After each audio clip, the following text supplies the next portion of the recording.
This is a type of underwear made from lead sheets. Whenever new recruits join the army, the veterans are the first to remind them to put it on.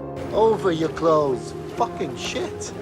This is not to bully the new recruits, but to protect them from radiation exposure in case of an accident. 36 hours ago, a strange blue fire lit up the nuclear power plant area. At first, everyone thought it was a normal fire, but this accident was far more severe than any before. The nuclear radiation was so powerful that it completely devastated the surrounding 20 kilometers of land. All the plants and trees, and even animals, had to be buried deep underground.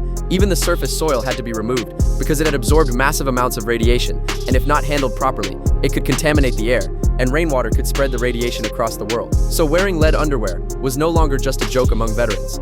It became the first line of defense for recruits against unknown dangers. Meanwhile, the engineering vehicles used to clear the graphite malfunctioned as soon as they started operating. At that point, the military thought it was due to operator error until they reported to higher-ups and learned the truth. The radiation from this nuclear accident was actually 15,000 Rohingans, but the government reported it as only 2,000 Rohingans for the sake of face. The vehicles had been designed and operated for a 20000 Roentgen radiation environment, facing the real 15,000 Roentgens. The high radiation made the equipment inoperable. This ultimately made the engineering vehicles donated by other countries completely useless. Soldiers and experts risked their lives on the front lines to manage the disaster, while the government continued to cover up the truth. This made the general furious on the spot. The cleanup work was forced to stop. Now the machines were unusable, and the graphite remained exposed to the air. To prevent the disaster from spreading further, the only solution was to send people to clean it up. So they mobilized a large group of soldiers, dividing them into teams of 4, wearing lead protective suits weighing 30 kilograms, and went to the top of the reactor building to shovel graphite debris. Due to the extreme radiation, their time on the roof had to be limited to 90 seconds.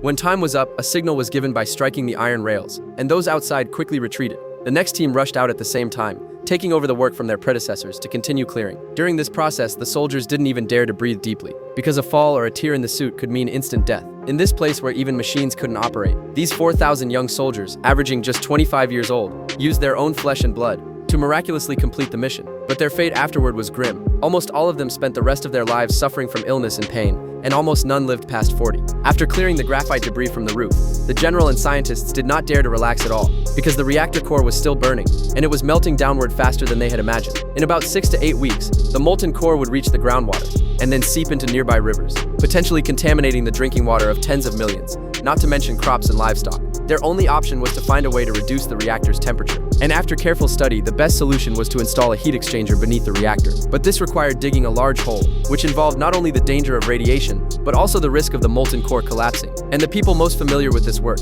were these humble workers standing before them.